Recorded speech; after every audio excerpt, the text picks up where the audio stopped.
she didn't give us crisp new policy. It's everything that you probably could have written, or AI could have written for her.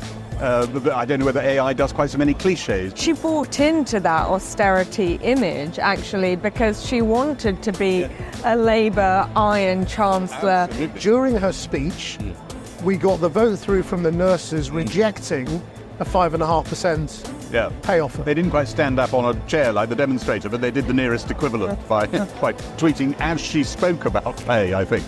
Well, what does that mean? Because settling these public pay disputes has been so important. Hello and welcome to the Political Forecast, again here at Labour Party Conference in Liverpool. Now, Rachel Reeves has just delivered her first conference speech as the UK's first female Chancellor. There were stern and defiant words, but a hint of optimism after weeks of doom-laden pronouncements. Through all of that gloom and doom and cloud, there's just a little bit of sunshine breaking through. But was it enough? Was there anything new? And are we any clearer about how exactly Labour plans to transform the economy and what's going to happen at the budget in just over a month's time? With me to pick this all apart, we have our economics editor, Helia Ebrahimi, who's been getting reaction from business leaders, and for the inside track on the politics of it all, our political editor, Gary Gibbon. Gary, what did Rachel Reeves have to do today to lift everyone's spirits? Yeah, she had to say what the end mission was for, what the pain was all leading you towards. And as you say, she didn't give us crisp new policy on any of that. It's everything that you probably could have written, or AI could have written for her.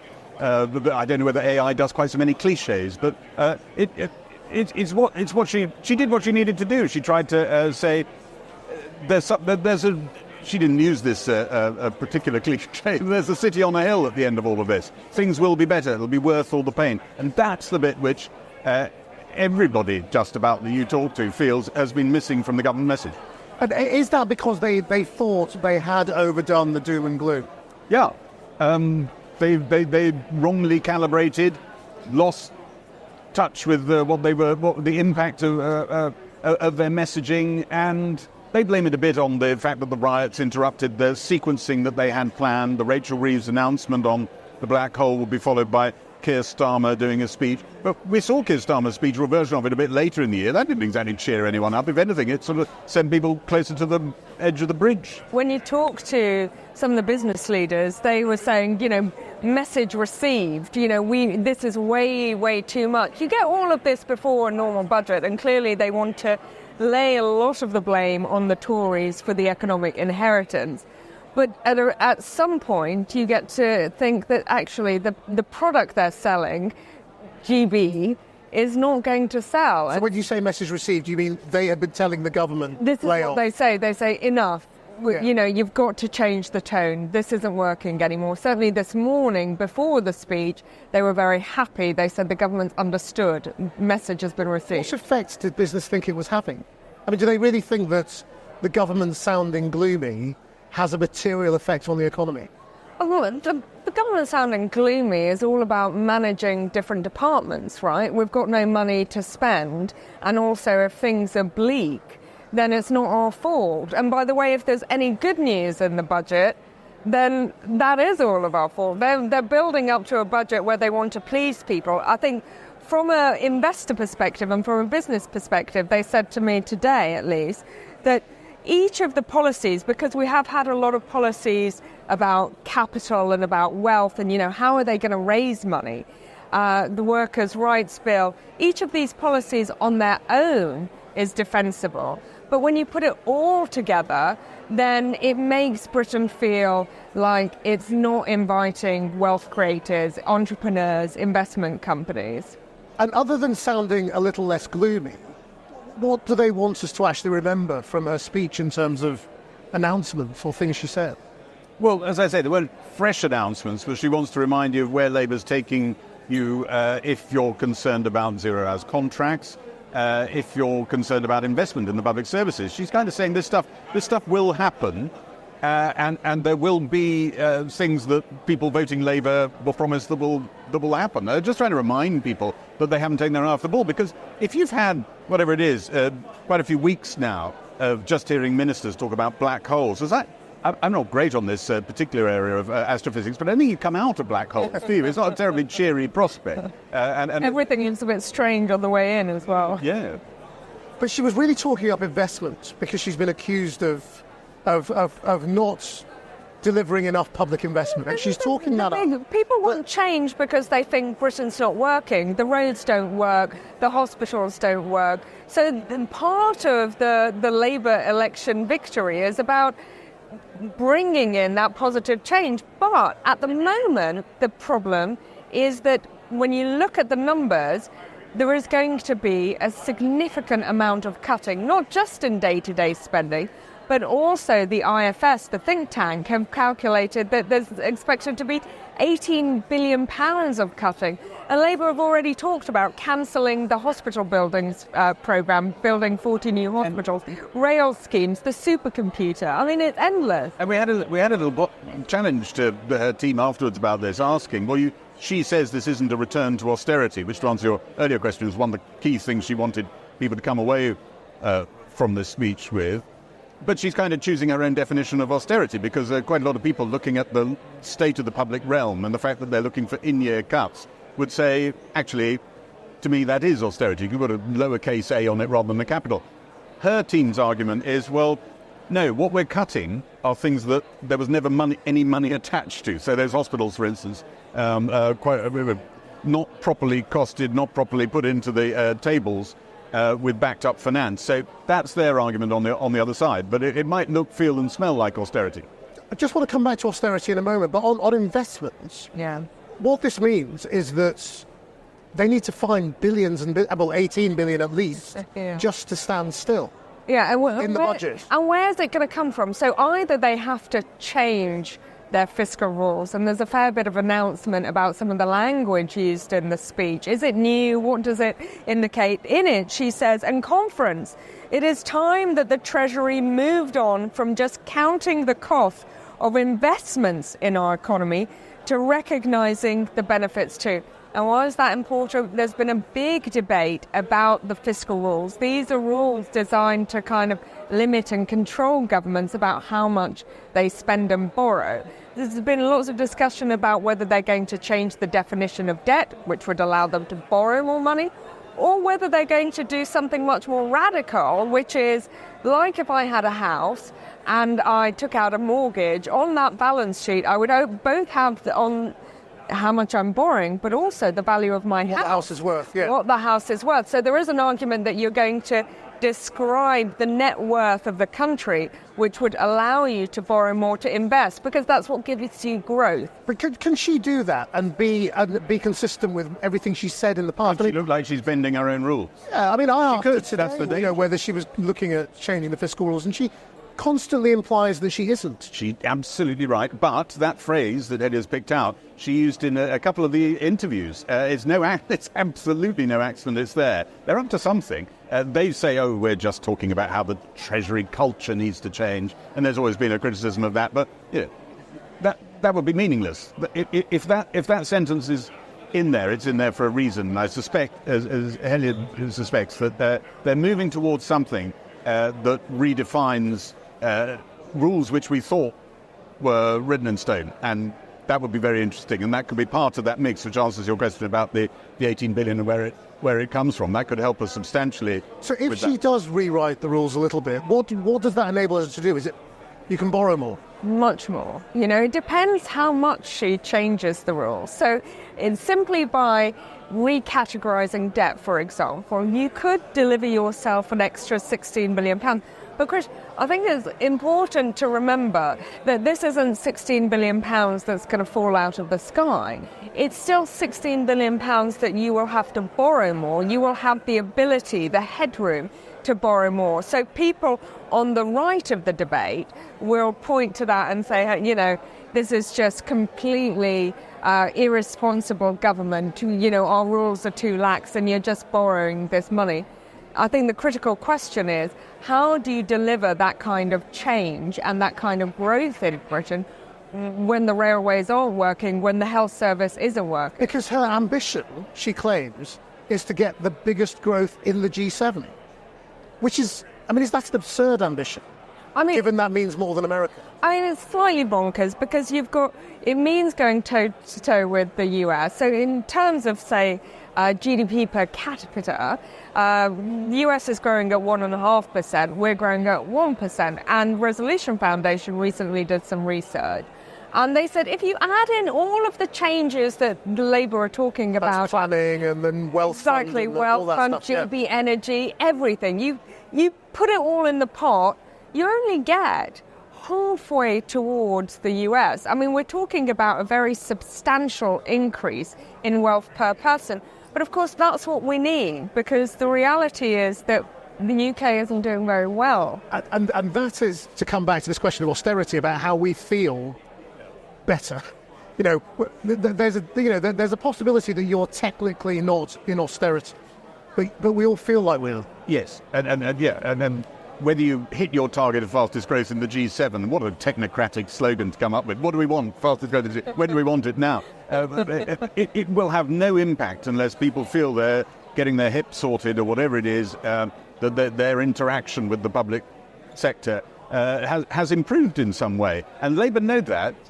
They know that's the real dial they've got to watch. Listen, Parliament is quite tricky because we're in this period now when inflation has eased and people's pay is going up, and so there is a sense that people do feel a bit better off. But that's not going to last, and that's the problem Rachel Reeves faces. That's the problem the Labour Party faces. How do you deliver this bigger pie in the next 2-3 years? How do people feel she's getting the politics right or wrong on austerity? When she says no austerity, but the whole hall knows the current plans do mean austerity for, if you work in the criminal justice system, if you're a prison officer, if you're a policeman, all those sorts of things. Also, I've never experienced media training, but I'm told one of the first things they tell you to do is not to buy into the premise of the accusation. So even using the word austerity again and again maybe ain't a great look. I mean, in the hall, it's just pure euphoria and people popping up and down like yo-yos. But the moment you come away from the hall, that's the thing everybody's talking about. It will look and feel and smell like austerity, and you can't be sure that you ever get to these fantastical rates of growth that we haven't known for quite a long time. So, which bring the revenues which allow you to rebuild the public sector. So it's just like it's incredibly tough to deliver on what they're saying they're going to deliver on, and in the meanwhile, images may have been formed about this government that relate to the early phase, which she says will be tough. But they're talking to so many different people. She bought into that austerity image, actually, because she wanted to be a Labour Iron Chancellor. Absolutely. She didn't want to be part of the kind of profligate... You can trust me. You can trust me. I am going to have an iron grip on the public finances. So I think they probably lent into that a lot. I think the trouble is that their base don't like her very much. If you are leaning into what even the architects of austerity, George Osborne and his advisors say was a bit too much, then it starts to... And everyone's got their own definition of austerity, haven't they? Even during her speech, we got the vote through from the nurses rejecting a 5.5% pay offer. They didn't quite stand up on a chair like the demonstrator, but they did the nearest equivalent by tweeting as she spoke about pay, I think. What does that mean? Because settling these public pay disputes has been so important. This doesn't automatically lead to industrial action, as I understand it. It's a signal they wanted to send at that particular moment that they don't feel they've had anything like enough, that their demands continue. It's tricky for them, right? Because, the £22 billion black hole they're talking about, 9 billion of it was because they agreed higher pay deals. Now, you could argue that had to be done and hadn't been addressed by the Tory government. But that's one of their wins. We've come in and we've dealt with the situation. We're going to get Britain running. You want for Britain to grow, there's no obvious reason Britain is going to grow when it has a productivity crisis. So they're really hoping for a peacetime dividend, i.e. we run things better, we're more organised, we're going to run hospitals better, therefore the delivery will be better for patients, we're going to run planning better, therefore you might get a house, and we're going to run the public sector better, we're going to pay people, make sure it's equitable, and therefore you'll get the services that you, the voter, expect. I think it starts to be difficult if that win isn't quite the win they hope for. Rachel Reeves' speech, she got a great standing ovation for talking about making work pay and the minimum wage and becoming a living wage. Yeah. You've talked about the business reception. Yeah. How are the workers? Listen, it's back to that point of who is she talking to. They're trying to talk to both the workers and to the businesses. You talked about investment. Well, if the public purse can't afford to make all of these investments, you're relying on the private sector to do a lot of the heavy lifting, for example, when it comes to housing or building roads. And the problem they have is that from the private sector's perspective, all of this talk about workers' rights, well, they're not very happy about that. Right. All this talk about wealth taxation or changes in capital gains tax, they're not very happy about that.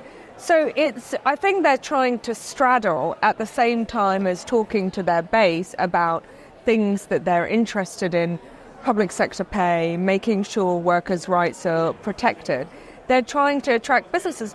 But one business leader I spoke to, he said, why is it that in a couple of weeks' time before the budget, there's going to be an investment summit? And I'm like, why the hell is there going to be an investment summit before the budget? We want to know definitively that you're not going to leg us over when it comes to things like capital gains tax. And do you think today, Gary, has set Keir Starmer up a little bit better for tomorrow? Yeah, I mean, is the donors' row blowing itself out, or is it still... I don't know about that. There seems to be no shortage of additional stories. No shortage of an appetite for freebies on certain people's part. I'm not sure that all the maybe bigger question about Labour's this government's ability to grip messaging and grip government. I'm not sure those have gone away, because I think that some of them come down to personnel, deep differences, the sort of differences that you're willing to tell journalists about, even if it threatens your entire livelihood. That's quite driven. I mean, Gary, when you talk about sort of the message, in the past we've talked about the sort of the big giant spin doctors of Labour messaging, whether it's Peter Mandelson or Alistair Campbell. I mean, who is driving the Labour message right now? So the positioning where Labour is extremely concerned about, for instance, looking responsible and all the things that sort of floating voters don't trust them with their money, things like that. A huge amount of that in recent times has been driven by a man called Morgan McSweeney, who effectively shaped the entire Labour campaign, who's a protege of Peter Mandelson's. But you have not got people at the very top of this government at the moment of, say, the stature of Peter Mandelson, who was years and years in opposition moulding the message. Alistair Campbell became, some people say, like the other side of the coin of Tony Blair. But I think the other thing is, in Keir Starmer and Rachel Reeves, you don't have people who are politicians at their absolute fingertips. Gordon Brown and Tony Blair were. They were also kind of creative political geniuses at their best, I think even their detractors would say. And you maybe don't have that either. So it's the material that the spinners are dealing with, as well as maybe some of the spinning. And finally, Helia, I mean, are we any better placed after Rachel Reeves' speech today to think about the budget? Well, I think the focus, that line that I told you when it comes to Treasury's approach to investment and work is interesting. It gives you a direction of travel. It suggests that Rachel Reeves might be wanting to soften up, to give herself a bit more, room when it comes to the budget. The other thing I picked up a bit earlier today was, maybe this is hopeful thinking on the side of business leaders, but there's a suggestion that when it comes to capital gains tax, could there be a change, a differentiation between, earned income, and that would protect entrepreneurs, versus unearned income? Could there be a protection for long-term investment? So the small businesses who then sell their business to fund their retirement don't get hit the same extent as because they're arguing millionaires selling shares. No, and even if you're a millionaire, you would say, you've worked hard, you've invested in the country, you've made a business work, which is why you are a millionaire, and therefore you should have some of that return. You could have a time frame issue. If you're going to invest in something long term, a year, maybe more than that, you get to have a payoff. That's certainly the chatter in the business sector. The 3 people told me that this morning. I think the budget will tell whether that's kind of wishful thinking or it's a new lean, a new kind of they're softening on what they're going to do. Thank you both very much. That's today's political forecast. More from here at Labour conference tomorrow. But until then, bye-bye.